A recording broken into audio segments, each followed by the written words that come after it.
ते म्हणजे होतंही, आपण म्हणू शकतो की होतंही, पण पुरुष खूप सफर करतायत सध्या तरी. आणि कायदे सगळे आपले स्त्रियांच्या बाजूने आहेत बिचारे. थोडं काही झालं की हे लगेच कोर्टमध्ये केस टाकून लगेच हुंडाबळीची किंवा काय काय काय काय ते कलम लावून बिचारे ते त्याला घाबरून म्हणजे अक्षरशः रडत कडत दिवस काढतायत. बरोबर.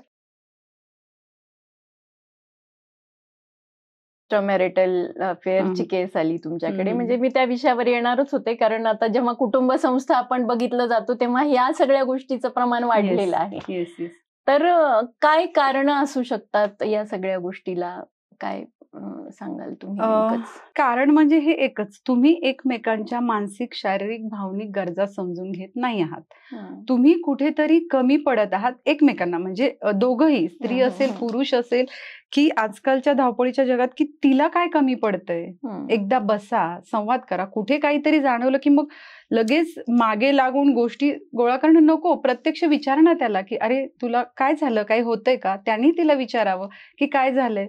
आपण एका कुटुंबामध्ये राहतो ना, आणि हे नातं इतकं सुंदर आहे, मी तुम्हाला सांगते, पती पत्नीचं. आणि ते आपण म्हणतो ना की कैरी असते बाबा, तेव्हा ती आंबट किंवा तुरट कडवट लागते जेव्हा ती कच्ची असते, आणि जेव्हा ती पक्व होते तेव्हा तो रसाळ मधुर आंबा. म्हणजे हे ते नातं आहे की हळूहळू हळू तुम्ही एकमेकांना समजून घेत जाता आणि मग ते नातं परिपूर्ण. पण आज इतके वर्ष होऊनही ते तुम्ही परिपूर्णतेकडे नाही आहात, तर मग ह्याचं कारण काय?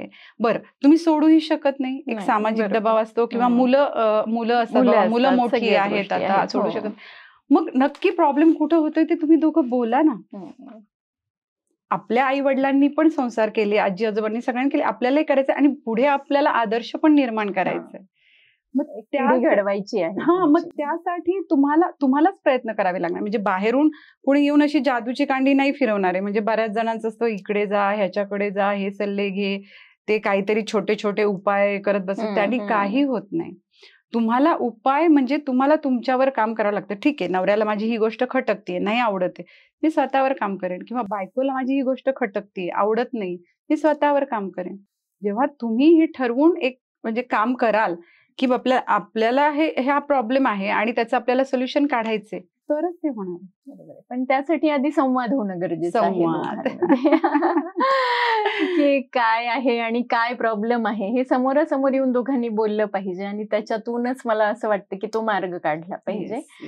पण तरीही असं होतं की आता की तुला नाही कळत आहे का की त्याची गरज काय आहे किंवा काय, हे असं होतं, तर मग हे पुरुषांनाही लागू होतं.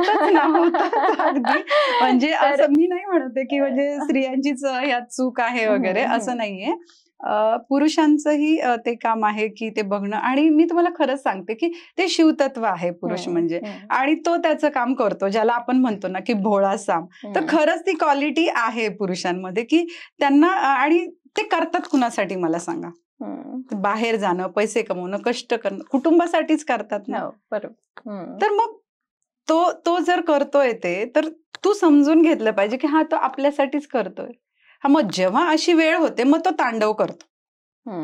मग तुम्हाला असं म्हणायला हे होतं की नाही आमचे हेच असे, ते तसे नसतात, तू कशी आधी बघ. बरोबर आहे. म्हणजे मुळात खरं तर स्त्री तत्व आणि हे पुरुष तत्व हे भिन्न आहेत. म्हणजे आणि जसं तुम्ही म्हणालात की स्त्री आहे तर आपल्याला आपल्या स्वतःच्या क्वालिटीज कळल्या पाहिजेत. म्हणजे जशी ती मल्टी टॅलेंटेड आहे आपण असं म्हणतो आणि करतोच. म्हणजे असं नाही की एखादीच गोष्ट एका वेळेला स्त्री करत असते, एका बरोबर खूप साऱ्या गोष्टी ती करत असते. म्हणजे थोडक्यात असं की स्वतःच्या क्षमता ओळखून म्हणजे त्या दृष्टीने तिने पाऊल उचललं पाहिजे. येस. म्हणजे खऱ्या अर्थाने कुटुंब संस्थेचा कणा स्त्रीच आहे असंच म्हणाल.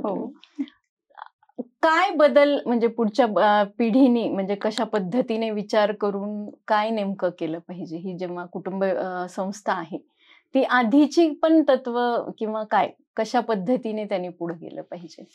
तर स्त्री जी आहे ना की ती हे काम करू शकते, जसं की तिच्यामध्ये खूप क्षमता आहेत, वेगवेगळ्या आघाड्यांवरती लढतीये, मल्टी टॅलेंटेड आहे. तर तिचं सगळ्यात महत्वाचं काम आहे की कुटुंब संस्थेत आपल्या काय बिघाड झालेला आहे किंवा काय प्रॉब्लेम होत आहेत किंवा मुलांकडे लक्ष देणे. आता मी तर बघते, म्हणजे इकडे पुण्यात आल्यावर मी बघितलं किंवा मेट्रो सिटीज मध्ये ते आहे की मुलांना एक खूप सारे क्लासेस लावले जातात, मुलं असेल मुली असतील की खूप सारे क्लासेस लावून त्यांना बिझी केल्या जातं. म्हणजे एक तर बिचारे शाळेत 6-7 तास शाळा असते, मग त्याच्यानंतर व्हॅनमध्ये बसमध्ये त्यांचे 1.5-2 तास जातात. मग थोडासा तो जो काही वेळ मिळतो की जे ते घरात घालवू शकतात किंवा आपली मूल्य शिकू शकतात, आपली गोष्टी शिकू शकतात निरीक्षणातून, तर तुम्ही त्यांना घरातच ठेवत नाही आहात. ते शाळेतून आले की त्यांना कुठल्या तरी क्लासला आणि ते क्लास पण म्हणजे काय ना की सपोज आता खेळाचा पण एक क्लास आहे, तर अल्टरनेट डेला, मग वन्स इन अ वीक आहे, काही वीकेंडला आहेत, काही वीकडेजला. अरे हे काय, तुम्हाला जर खेळायचे तर शरीराला रोज तितका व्यायाम झाला पाहिजे, तो खेळाचा क्लास रोज असला पाहिजे. म्हणजे काही गोष्टी ज्या आहेत ना हे पालकांनीच ठरवलं पाहिजे. मागणी तसा पुरवठा होतो. पालकांनीच मागणी केली आज ह्या क्लासला पाठवायचे, त्या क्लासला मग तशी उपलब्धता आहे. बरोबर आहे. तुम्ही ठरवा की नाही, आधी माझ्या मुलांना काय देणं गरजेचं आहे. शिक्षण तर बाहेरून मिळतंय, म्हणजे अकॅडमिक हे जे आहे तर हे तर मिळणारच आहे, पण ऍज अ ह्युमन बिईंग त्यांनी कसं वागलं पाहिजे, तो कसा असला पाहिजे, त्याच्यासाठी आपण त्यांना काय देऊ शकतो. म्हणजे लाईफ स्किल्स जे आहेत की बाबा एखादं संकट आलंय किंवा एखादा प्रॉब्लेम आलाय त्याला, तर तो कशा प्रकारे फेस करतोय किंवा त्याच्यावर काय सोल्युशन्स काढतोय, ह्याच्याकडे तुम्ही बघितलं पाहिजे. मग त्याच्यासाठी तुम्ही एकत्र वेळ घातला पाहिजे, त्याच्यासाठी तुमचा संवाद व्हायला पाहिजे. मग इतके सगळे क्लासेस लावून हे करून तुमच्याकडे वेळ कुठे आहे मग. बरोबर आहे. सो मी तर पालकांना सांगेन की बाहेरचे 1-2 क्लास कमी करा, मुलांना घरात ठेवा. पण मुलं जर घरात तुमचे भांडणं बघणार असतील तर ते क्लासेसलाच गेलेले. बरोबर आहे की आता या पिढीने आधी हे बघणं गरजेचं आहे की आपला संसार कशा पद्धतीने, संसार म्हणजे की संवाद आपण किती साधतो आहे किंवा काय. जसं तुम्ही म्हणालात की मुलं अनुकरणातूनच शिकतात, हे बघूनच शिकतात. तर ह्या सगळ्या गोष्टीकडे लक्ष देणं गरजेचं आहे. पण आता असं झाले की हम दो हमारे दो, आता तर एकच बरंच आलेलं आहे, तेवढंही राहिलं नाही. तर मग आता काही कारणाने बाहेर पण राहावं लागतं किंवा सगळ्या गोष्टी येतातच की प्रत्येकाकडे आजी आजोबा किंवा काही ह्या गोष्टी राहिलेल्या म्हणजे नाहीयेत की सोबत राहणं किंवा काय. पण तरीही मग काय केलं पाहिजे पालकांनी नेमकं की ही कुटुंब संस्था म्हणजे चांगल्या प्रकारे पुढे चालवली गेली पाहिजे किंवा ही बीज जी म्हणतो आपण ती रुजवली गेली पाहिजे. ही बीज रुजवण्यासाठी तुम्ही तुमची लाईफस्टाईल कशी आहे, आधी स्वतःची लाईफस्टाईल कशी आहे बघा. तुम्ही लवकर उठता का, तुम्ही स्वतःसाठी वेळ काढता का. म्हणजे आता इथं परत ते स्त्री ऊर्जेचं चाललं की बाबा तू जर एनर्जी प्रोव्हायडर आहे, तुझ्या कुटुंबाची ऊर्जा स्रोत आहे, तर तुझी ऊर्जा कशी आहे. तू वेळेवर उठतेस का, तू स्वतःसाठी वेळ काढतेस का, स्वतःवर वेळ खर्च करतेस का. म्हणजे योगा झालं, प्राणायाम झालं की किंवा ज्या गोष्टीतून तुला आनंद मिळतोय ते तू करते का. तर नाही, कारण तुला हे धावपळ आणि ऑफिस आहे, मुलांचे डबे करायचे, ह्या धावपळीमध्ये तू स्वतः प्रेमाला कुठेतरी पारखी राहतेस. स्वप्रेम ज्याला म्हणतो आपण, स्वतःची ऊर्जा तू जाणतच नाहीयेस, तू सगळ्यांना देत देत जाते आणि मग तू रिकामी राहते. म्हणजे माझ्या प्रत्येक पॉडकास्टचा विषय असतो की स्त्रीचं आरोग्य, मेन त्या गोष्टी, कारण तिकडे दुर्लक्ष होतं. मग आधी तिने काय केलं पाहिजे, कुटुंब संस्था टिकवण्यासाठी ती जर कणा आहे कुटुंब व्यवस्थेचा, तर तिने आधी स्वतःवर लक्ष दिलं पाहिजे की मला कशाची गरज आहे आधी.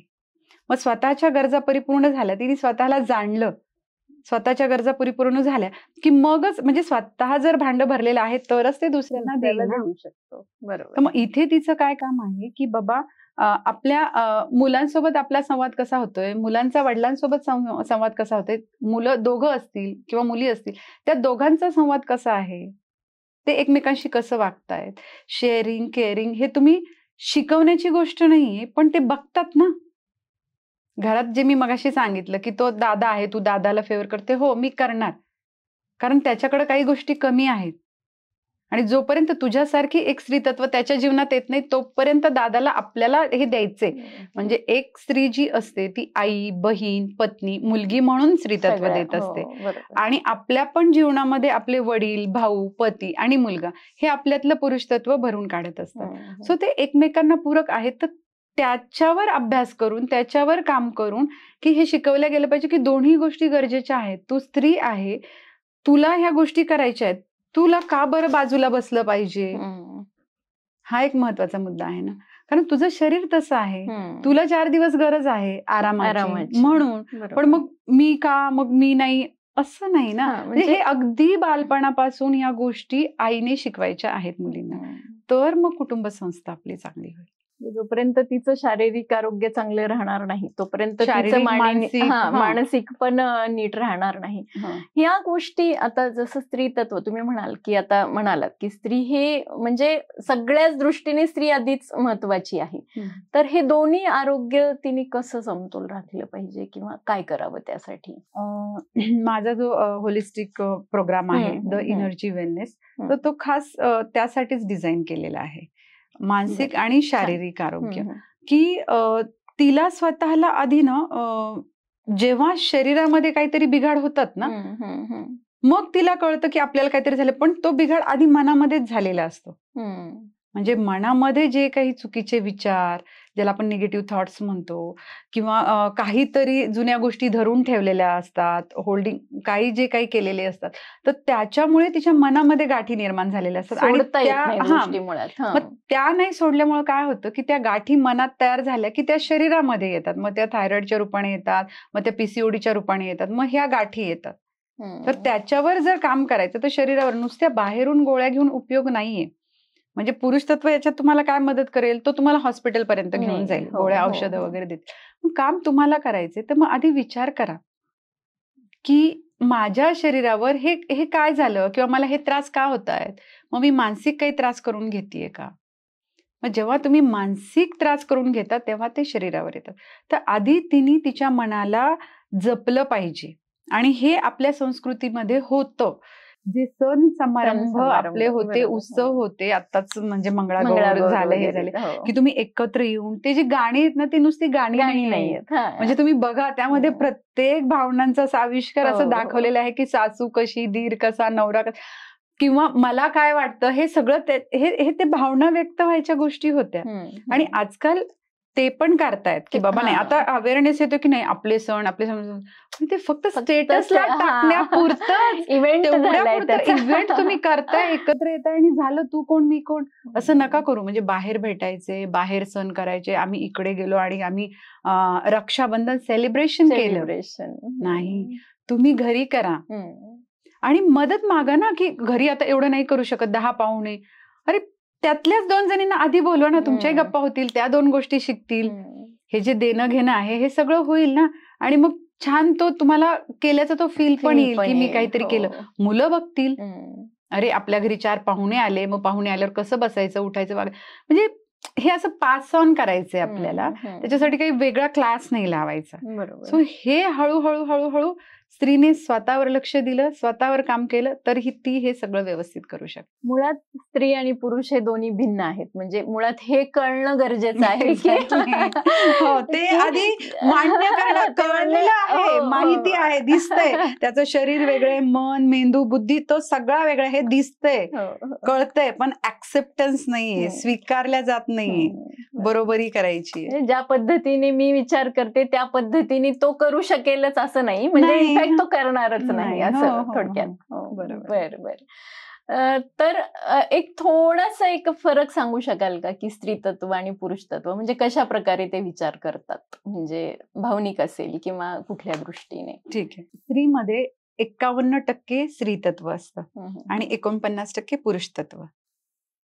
पुरुषामध्ये तेच 51% पुरुष तत्व असतं आणि 49% स्त्री तत्व असतं. स्त्रीचा जो स्थायी भाव आहे, तुम्हाला मी सांगितलं की मातृत्व, दातृत्व, ह्या सगळ्या गोष्टी, तो तिचा स्थायी भाव आहे, तो ह्याचा नाही. त्याच्यामुळे तो त्या पद्धतीने विचार नाही करणार, म्हणजे तो नाही करू शकत जसा ही विचार करते. तर मग यात होतंय काय, आता काय झालंय ना, प्रॉब्लेम असा झाला ना की तो रेशोच बिघडलाय. स्त्रियांमध्ये पुरुष तत्व जास्त झाले आणि पुरुषांमध्ये स्त्री तत्व. पुरुष बघा खूप हळवे झाले आजकाल. म्हणजे मी बघतेय ही पिढी की बेबीजला ते फीड करतायत, डायपर चेंज करतायत, हे सगळं करतायत. म्हणजे पहिले असं नव्हतं ना. पहिले म्हणजे मुलं अगदी मोठी झाल्यानंतर मग ते बाबा किंवा बाबांचा एक धाक असायचा. आता तसं नाहीये, आता मुली ए बाबाच म्हणतात. म्हणजे ठीक आहे, हरकत नाही बाबा, ते त्यांचं बॉन्डिंग छान आहे, पण की त्याच्यामध्ये स्त्री तत्व ऍक्टिव्ह झाले आणि हिच्यामध्ये पुरुष तत्व ऍक्टिव्ह झाले. त्याच्यामुळे ही अथॉरिटेटिव्ह झाली, अग्रेसिव्ह झाली. जे शिव तांडव जे तिकडचं होतं ते इकडं आले. सो असं झालं, तर ते कुठेतरी बॅलन्स व्हायला पाहिजे. तुम्ही असं म्हणताय का की थोडक्यात पुरुषांनी मग ही सगळी कामं नाही केली पाहिजे? नाही, असं नाही म्हणत आहे मी. उलट चांगली गोष्ट आहे ना. आता स्त्रिया जर पुरुषांची कामं करतायत तर ऑब्व्हियसली पुरुषांनी केली, कधी कुकिंग केलं, कधी चहा केला, तर उलट चांगली गोष्ट केलं पाहिजे. पण तुम्ही मेंटेन करा तो रेशो जो निसर्गाने तुम्हाला दिलाय. निसर्गाच्या विरोधात नाही तुम्ही जाऊ शकत ना. निसर्गाने जो रेशो तुम्हाला ठरवून दिलाय, जी तत्व तुमच्यामध्ये दिलेली आहेत, तुम्ही ती जपा. हा, तुम्हाला कधीतरी वाटतंय बाबा बायकोला चहा करून द्यावा, तर द्या. नाही म्हणतच नाही. बरोबर आहे. म्हणजे मुळात ती जी प्रत्येक गोष्टीमध्ये बरोबरी करणं चाललेलं आहे, हे खऱ्या अर्थाने थोडंसं चुकीचंच आहे. थोडंसं नाही, थोडंसं म्हणजे आहे. बरोबर. की म्हणजे स्त्रीने तिच्या जागी म्हणण्यापेक्षा तिच्या क्षमता समजून त्या पद्धतीनेच पुढं गेलं पाहिजे. आणि तिच्यात अमर्याद क्षमता आहेत. मी स्वतःवरून सांगते की तुम्ही सगळं करू शकता, घरी दारी सगळीकडे करू शकता, फक्त तुम्ही जाणीव व्हायला पाहिजे. बरोबर आहे. आणि आता जसं तुम्ही म्हणालात की सगळ्या गोष्टीची जाणीव व्हायला पाहिजे किंवा काय, ह्या सगळ्या गोष्टी आहेत. तर जसं आता नवीन ही पिढी आहे पुढची, जसं आता बरेच मुद्दे आपण घेतले की ते लग्न करायला तयार नाहीयेत किंवा काय, ह्या सगळ्या गोष्टी आहेत. तर ह्यांना नेमकं कशा प्रकारे मार्गदर्शन केलं पाहिजे किंवा काय, कुठलं एक वयाची मर्यादा काय असावी किंवा कसं ते स्त्रीतत्व आहे म्हणजे जे योग्य प्रकारे म्हणजे तिने वापरून पुढची कुटुंब संस्था आहे त्याला छान प्रकारे तिने रुजवलं पाहिजे, किंवा तर काय सांगाल याबद्दल पुढच्या पिढीला? पुढच्या पिढीला जसं मी तुम्हाला म्हटलं की ही काही क्लास लावायची गोष्ट नाहीये किंवा शिकवायची गोष्ट नाही, ते अनुकरणातून आणि निरीक्षणातून शिकतात. तर ह्याच्यामध्ये तुम्हाला फक्त आपल्याला जे आपल्या पूर्वजांनी ठरवून दिलेल्या गोष्टी आहेत किंवा आपली जी संस्कृती आहे किंवा आपले जे सण समारंभ आहे किंवा आपण जे मोठ्यांचा आदर करणं आहे की ह्या ज्या गोष्टी आहेत ना, ह्या सगळ्या तुम्ही स्वतः जर फॉलो केल्या ना, म्हणजे ऍज अ आई म्हणून किंवा ऍज अ बायको म्हणून तुम्ही स्वतः जर ह्या गोष्टी फॉलो करताय ना, तर त्या आपोआप पुढे जातील. इथे असं शिकवायचं सांगायची गरज नाही. ते बघतील की हा, आपल्या घरात हे असं आहे किंवा हे असं असतं किंवा हे असं केलं पाहिजे, मग ते आपोआप करतील. आणि सगळ्यात महत्वाचं की आईने मुलींना एकतर स्वयंपाक शिकवणं आणि तिला समजून सांगणं की बाई, पुरुष वेगळा आहे किंवा आपल्या घरात मुलगा आहे तर तो वेगळा आहे, त्याची कामं वेगळी आहेत, तुझी कामं वेगळी आहेत. हे तिला हळूहळू सांगत गेलं ना, म्हणजे काय होतंय की आजकाल हे सोशल मीडिया हे सगळीकडून जे ऐकायला येते आणि त्याच्यामुळे मुलींमध्ये जे बदल होत आहेत की नाही मला असं किंवा हे मुलांसारखे कपडे घालणं, वागणं, करिअर किंवा काही जे ठराविक आधी काही असे जॉब होते की जे फक्त मुलंच करायचे, काही क्षेत्र असे होते की ज्यामध्ये पुरुषच होते, तर त्यात पण आता स्त्री आलेल्या आहेत. म्हणजे मी जसं म्हटलं की स्त्री सगळं काही करू शकते, ती तेही करू शकते, पण तुम्ही स्वतः ठरवा ना की आपल्या मुलीला कुठे पाठवायचं किंवा कुठलं क्षेत्र तिच्यासाठी चांगलं असेल. हे बघा, मुलीनी करिअर जरी केलं तर तिला आई पण निभवायचे, बाई पण निभवायचे, हे सगळं करायचं. म्हणजे हे सगळं घेऊन की बाबा तिला 9 महिने पोटात एक बाळ पण आहे, सांभाळायचं, त्याच्यानंतर ते मोठं झालं हे पण करायचं आणि त्याच्यासोबत ते पण करायचं. मग ते तिच्यासाठी किती इझी होईल ते बघा. म्हणजे करिअर तिला आधी ती समज द्या, तिला ती जाणीव द्या की तुला हे बघ, तुला हे तर तुला करायचंच आहे, कारण तू हे बघ, हा निसर्ग नियम आहे की तू एक स्त्री बनून आलेली आहे. सो तुला तुझ्यासाठीचे जे कर्तव्य आहेत ते तुला करायचेच आहेत. प्लस तू हे ऍड ऑन जे करतेस ना, तर ते तू विचार करून कर. म्हणजे तिला तिथं ती जाणीव किंवा ते भान आणून देणं गरजेचं आहे. हे आईचं काम आहे की हे असं असं. आणि हेच मुलांच्याही बाबतीत की तू मुलगी निवडताना आणि योग्य वेळी की बाबा हा नाही, आता मला पॅकेज आहे, चांगलं पॅकेज आहे, मग मला बायको पण चांगल्याच पॅकेजची पाहिजे कारण मग आमचं स्टेटस पण तसंच पाहिजे. नाही, असं नाही. तू चांगला कमावतोयस ना, मग तुला पण अजून चांगली कमावणारी कशाला? तू जे चांगलं कमावतोयस त्याच्यातून ती चांगलं काय करू शकेल अशी बघणारी बघ ना.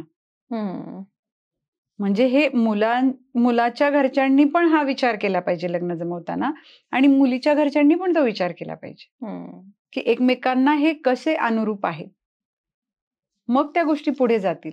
आणि वय जे तुम्ही म्हटलात तर ते निसर्ग नियमानुसार कसं आहे की आधी बघा म्हणजे मुलगी वयात आली, मग योग्य वेळी ते लग्न किंवा मुलं होणं हे सगळं, तर ते इतकं पण नाही की आपण म्हणजे अगदीच पूर्वी जाऊन त्या काळात. पण ठीक आहे ना, आता तिचं शिक्षण झालंय, व्यवस्थित झालंय, तिला चांगला जॉब पण आहे, 1 वर्ष झालं तिने तो आनंद घेतला बाबा, एकटी राहण्याचा असेल, जॉब करण्याचा असेल, स्वतःचे पैसे कमवून स्वतः खर्च करण्याचा असेल.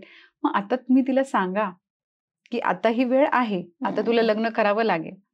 बऱ्याचदा आता असं होतं की जसं म्हणतात ना की मागचं बघून पुढची पिढी विचार करायला लागते की काय. बऱ्याच घरामध्ये असं होतं की आई वडिलांचं जमत नाहीये किंवा ह्या गोष्टी बघितलेल्या असतात त्यांनी, त्यामुळे मुलं लग्नाला तयार नाहीयेत, असेही आहेत. जेव्हा या पिढीतल्या मुलांशी बोलतो तेव्हा खूप वेगवेगळे, किंवा त्यांना असं होतं की का मी डिपेंड राहायचं. तर ही जी डिपेंडन्सी किंवा त्यांना जे वाटतं की आम्ही इंडिपेंडंट आहोत आणि आम्ही सगळंच करू शकतो, हे आजकाल मुलींना वाटतं आहे की सगळ्याच बाबतीत. तर काय म्हणाल याच्या बाबतीत नेमकं की इंडिपेंडन्सी याचा नेमका अर्थ म्हणजे, किंवा आता तो त्याच मुलांना विचारावा लागेल की तुम्ही इंडिपेंडन्सी म्हणजे तुम्ही स्वातंत्र्य नक्कीच कशाला म्हणताय. जबाबदारी टाळणं ह्याला ते स्वातंत्र्य म्हणतात. जबाबदारी नकोय. आता म्हणजे तो एकटा राहतोय मुलगा, आता तो त्याचा फ्लॅट आहे सपोज, तो एकटा राहतोय आणि मग कोणीतरी अजून आलं तर मग मला शेअरिंग करावं लागेल, मग केअरिंग आलं, मग जबाबदारी आली, मग हे तुम्ही टाळताय.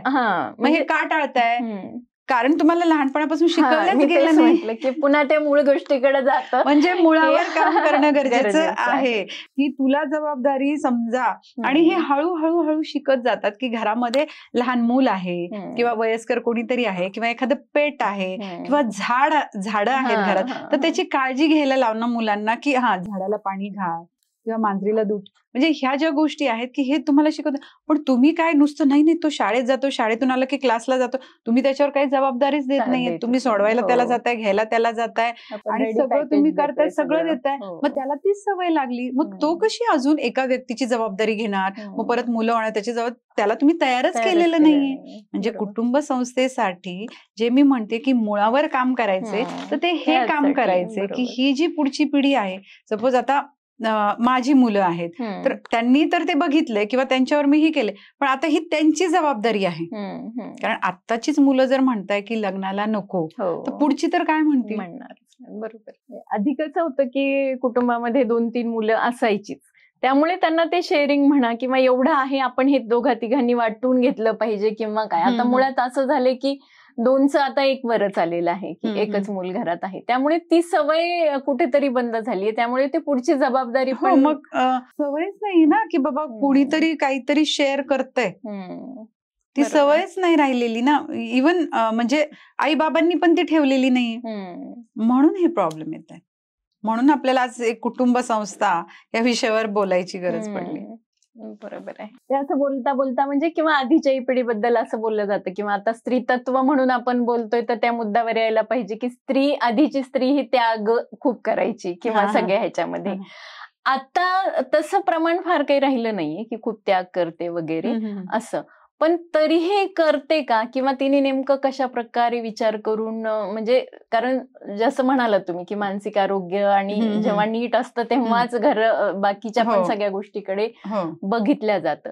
तर तिने कसं बघितलं पाहिजे स्वतःकडे आणि नेमकं काय लक्ष दिलं पाहिजे स्वतःकडे, आणि स्त्रीतत्व म्हणून जेव्हा आपण ह्या गोष्टीकडे बघतो तर नेमकं कसं ते अवलंब केला पाहिजे आणि घडवलं पाहिजे घराला. जसं की मी सांगितलं की स्त्री तत्व हे अमर्याद क्षमतेचं तत्व आहे. तिच्यामध्ये खूप सगळ्या क्षमता आहेत. तर ती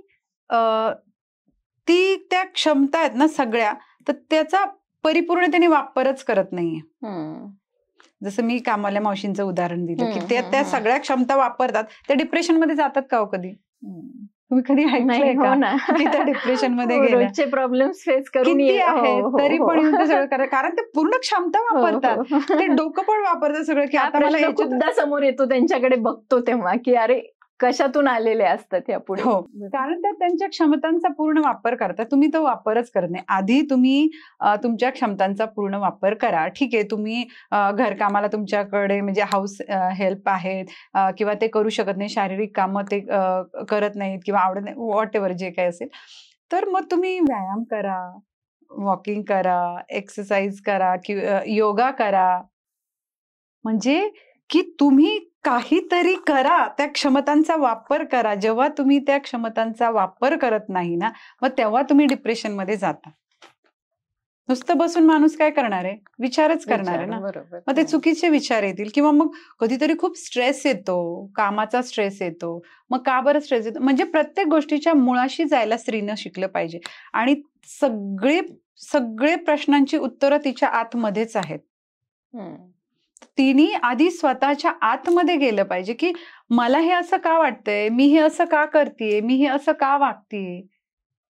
म्हणजे ह्या प्रश्नांची जेव्हा ती उत्तरं मिळवेल ना, तिच्या आतूनच ते येणार आहेत. म्हणजे ह्या सगळ्या गोष्टींची जेव्हा जाणीव होईल ना, तेव्हा ती पूर्णतेकडे जाईल.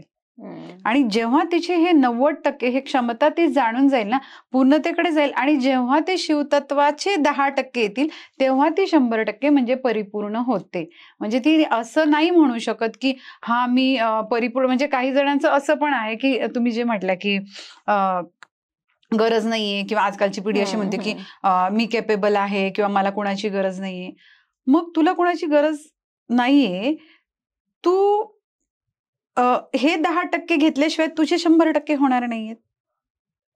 म्हणजे तुला जर मूल व्हायला पाहिजे तर तुला पुरुष तत्व शिवतत्व लागणारच आहे ना, त्याशिवाय ते स्त्रीतत्व परिपूर्ण होत नाही.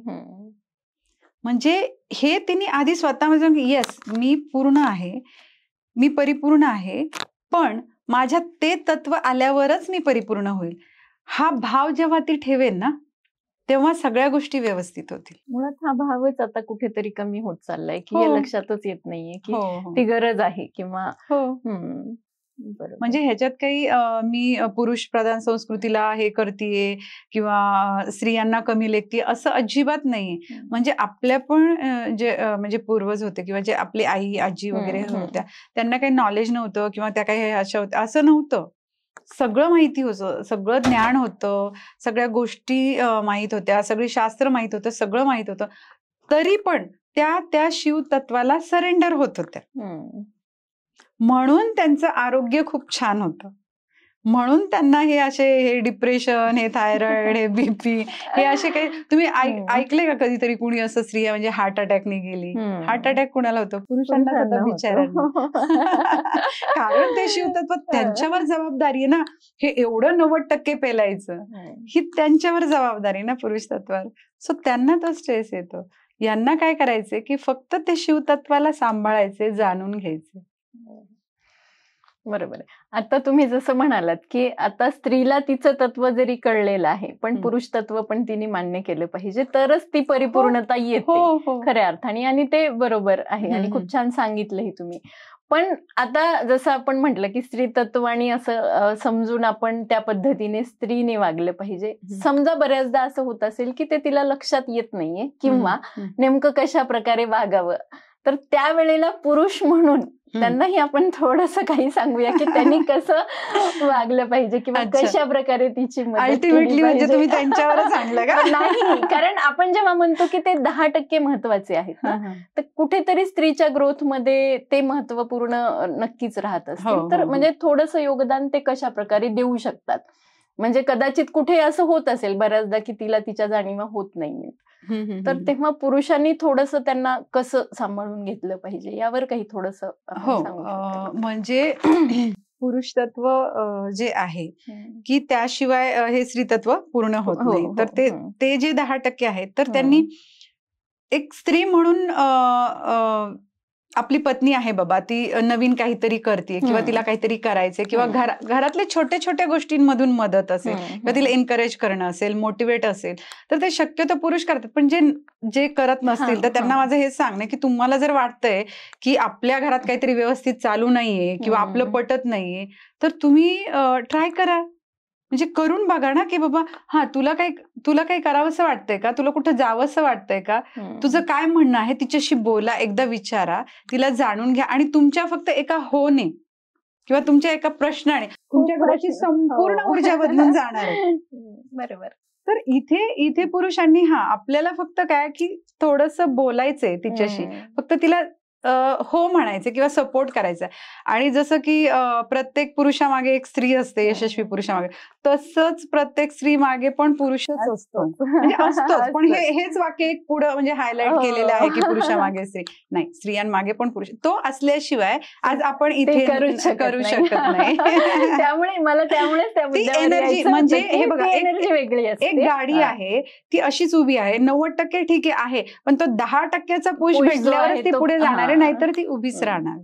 आणि ती योग्य प्रकारे पुढे जाते जेव्हा तो 10%चा पुश मिळतो. म्हणूनच विचारलं मी की पुरुषांनी कारण गरजेचं आहे. बऱ्याचदा असं वाटतं की मला सगळं येतंय, मला सगळं कळतंय, पण तो जो 10%चा आहे की चल तू पुढे, तेव्हा मला असं वाटतं करणार तीच आहे, गाडी चालवणार तीच आहे, सगळं ती करणार आहे, आणि फक्त सपोर्ट हवाय. बाकी ती मॅनेज सगळं तीच करणार आहे. की त्याच्या मागच्या ज्या सगळ्या गोष्टी आहेत किंवा एखादी गोष्टीमध्ये तिला पुढे जायचं आहे तर त्याच्या मागे बऱ्याच काही गोष्टी असतात, ती मॅनेज करून येत असते आणि ते तिलाच करायचं असतं. पण तो जो 10%चा पुश आहे तो नक्कीच लागत असतो. म्हणजे दोन्ही असं म्हणायला लागतं की स्त्री जरी स्वतःला समजून घेत असली तरी पुरुष तत्व ही तितकंच महत्वाचं असतं तिच्या आयुष्यामध्ये. बरोबर. तर पुन्हा दोघांनी येऊन म्हणजे कुटुंब संस्था चालवायची आहे तर स्त्रीची भूमिका तर महत्वाची आहेच आहे, पण पुरुषाची पण भूमिका थोडस कशी असायला हवी थोडस. नाही, आता मी हे जे सांगितलं की सपोर्ट करणे असेल, तिला जाणून घेणं असेल, कुठल्याही बाबीमध्ये एकतर निर्णय पुरुषाचाच असला पाहिजे. म्हणजे शास्त्रानुसार निर्णय हा पुरुषाचाच असला पाहिजे, पण त्या प्रक्रियेमध्ये तिला सहभागी करून घेणं, तिची इन्व्हॉल्वमेंट असते की बाबा आपल्याला हे करायचंय, असं करायचंय, तर मग करूया का. तर तिनेही त्याचा मान ठेवला पाहिजे की जर तुला काही निर्णय प्रक्रियेमध्ये सहभागी करून घेतले तर नक्कीच ते शिवतत्व आहे, कारण ते ऍक्टिव्हेट करणार आहे. तर तुला फक्त तुझं मत द्यायचे, त्याच्यावर आग्रही नाही राहायचं की नाही हे असंच. जेव्हा स्त्री हे असंच म्हटली की गोष्टी बिघडल्या.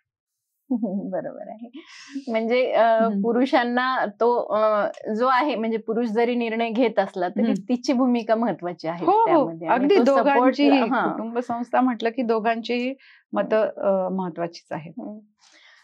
खूप छान आपण दोन्ही तत्वाबद्दल सांगितलं, कुटुंब संस्थेबद्दल सांगितलं. आता मला जसं मी म्हणाले की स्त्री तत्व तिला कळतं आहे पण बऱ्याचदा त्यातून बाहेर येता येत नाही, तर मग अशा वेळेला तिने काय करावे. म्हणजे आता तुमचं होलिस्टिक वेलनेस बद्दल मी ऐकलंच होतं, तर त्याबद्दलही थोडंसं सांगाल कसं आहे काय. तर हा जो आहे द एनर्जी वेलनेस, तर तो होलिस्टिक वेलनेस म्हणजे स्त्री तत्व आणि पुरुष तत्व, आणि तुम्ही ते तत्व जागृत करून तुमचं जीवन कसं छान करू शकता त्याच्यावर ते काम करतं. तर यामध्ये आमचे 1-to-1 सेशन्स असतात, काउन्सिलिंगचे सेशन्स असतात, की जसं मी तुम्हाला मगाशी सांगितलं की बाबा संवाद होत नाहीये किंवा छोटे छोटे प्रॉब्लेम असतात, अगदी छोटे छोटे गोष्टी, आणि मग ते छोट्या छोट्या साठत जाऊन एक खूप मोठं काहीतरी त्याच्यातून तयार होतं की जे छोटं छोटं. तर त्याच वेळेस की आपण काउन्सिलिंगला जाऊया, आपण एक्सपर्टची मदत घेऊया, ठीक आहे, किंवा ज्यावेळेस असं असतं की आपण काहीतरी प्रोफेशनल हेल्प घेऊया. तर त्याच्यामध्ये द एनर्जी वेलनेस हे खूप महत्वाचं काम करतं की प्रत्येक स्त्रीला, म्हणजे माझ्याकडे जेव्हा स्त्रिया येतात वेलनेसचे हे सेशन्स घेण्यासाठी, की त्यामध्ये असं बाहेरून तुम्हाला काही दिलं जात नाही. म्हणजे हे कसं काम करतं की हळूहळू तुमच्यातल्याच ऊर्जेची तुम्हाला जाणीव करून दिल्या जाते, ती ऊर्जा जागृत करायला शिकवलं जातं. म्हणजे सेशन्स असतात माझे, 1-to-1 सेशन्स असतात, की सपोज तुम्ही माझ्याकडे आलाय आणि तुम्हाला काहीतरी शारीरिक व्याधी झालेली आहे किंवा तुम्ही गोळ्या घेत आहात, तर आता तुम्ही म्हणणार की मग तुम्ही विदाऊट गोळ्या औषधं. हो, विदाऊट गोळ्या औषधं काहीच नाही, कारण मनामध्ये बिघाड झालेत म्हणून शरीरामध्ये बिघाड झाले. तर त्याच्यावर हे वेलनेस म्हणजे की तुमच्या मनावर काम करतं की बाबा नक्की कुठे बिघाड झालाय, मग तुला काय होतंय, मग मला नवऱ्याविषयी हा प्रॉब्लेम आहे, मग त्यांच्याशी बोलायचं की हिला हा प्रॉब्लेम आहे, मग तुम्ही ह्याच्यावर काय करू शकता. आणि तोडायचं कुणालाच नसतं, दोघांनाही सोबतच राहायचंय. फक्त काहीतरी जुळत नाहीये, मग मनातल्या मनात काहीतरी घेऊन मग ते शरीरावर आलेलं आहे. सो आम्ही त्याच्यावर काम करतो. वा, खूपच छान. खूप छान वाटलं अंजलीजी, पुन्हा एकदा तुम्ही आमच्या पॉडकास्टमध्ये आलात आणि मागचे जे विषय होते त्याला आधारितच आजचा जो विषय होता ते कुटुंब संस्था आणि स्त्रीतत्व हे कुटुंब संस्थेसाठी किती गरजेचं आहे आणि स्त्रियांनी नेमकं स्वतःवर कसं काम केलं पाहिजे आणि त्याच्यानुसार कुटुंब संस्था ही भक्कम केली पाहिजे, यासाठी खूप छान मुद्दे आपण इथे सांगितले, त्याबद्दल तुमचे मनःपूर्वक आभार. आणि मैत्रिणींनो, आपण आत्ताच हा जो एक वेगळा विषय ऐकला तो जर विषय तुम्हाला समजला असेलच नक्की, कारण खूप छान आणि ओघवत्या वाणीने त्यांनी आपल्याला कुटुंब संस्था आणि स्त्रीतत्व काय आहे याची खूप छान माहिती दिली. तर नक्कीच या सगळ्याचा आयुष्यामध्ये अवलंब करा आणि आजचा पॉडकास्ट तुम्हाला आवडला असेल तर नक्कीच तो सगळ्यांपर्यंत शेअरही करा. भेटूया पुढच्या पॉडकास्टमध्ये. नमस्कार. थँक्यू.